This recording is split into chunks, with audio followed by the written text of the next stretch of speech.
There's going to be a change to Alberta's electricity market. Officials say it will restore the balance between affordability, reliability, and sustainability. Now, to chat about this in more detail is Alberta's Minister of Affordability and Utilities, Nathan Neudorf, who joins us from Edmonton. So, Nathan, how will these changes allow Albertans to really save money? And what kind of savings are we looking at here?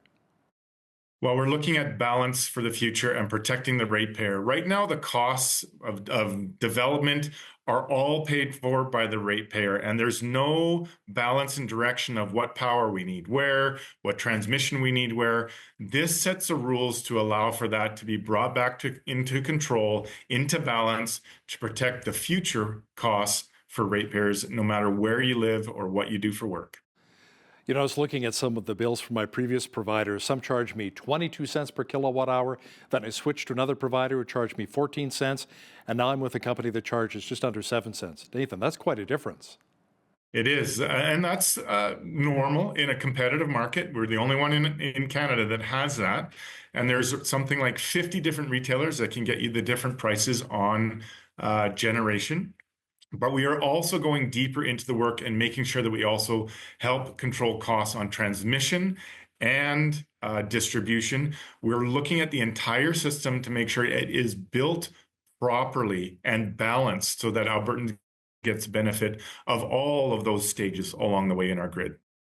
So what has been the reason for such high electricity bills? Does it have something to do with Albertans being on the hook for the cost of new transmission lines being built? And that's exactly right, Hal. And the very rapid phase out of coal that didn't account for the difference of generation capabilities from coal to natural gas to renewables. So this takes in, again, not just the generation cost, that was a significant consideration, but also the transmission cost, because we had a rule that said you couldn't have congestion on a line. So every time that a new generator built, which we had a proliferation of under renewables, you had to change that transmission cost. And that added billions of dollars to the ratepayers' bill that they had no control over because that rule was in place. This sets a much more responsible path and a balanced path forward to make sure that we're not only providing the lowest achievable generation cost to ratepayers, but also the lowest achievable transmission cost to ratepayers.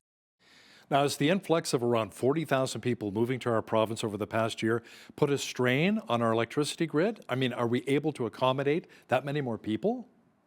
We are actually. We've got a very stable grid. We have a very strong grid. These rules will help reinforce that. And it allows the development of our grid and a cost causation model to say, where are those people moving? Obviously, we need to do development there. And if they're receiving the benefit of having electricity to their home or business, they should pay an appropriate share of that cost. But if generation or transmission is being built where we don't need it, then those who cause that cost, they should bear that cost on there. And this is a responsible way to balance the growth of population, balance the growth of industry with the generation growth and development growth of our grid.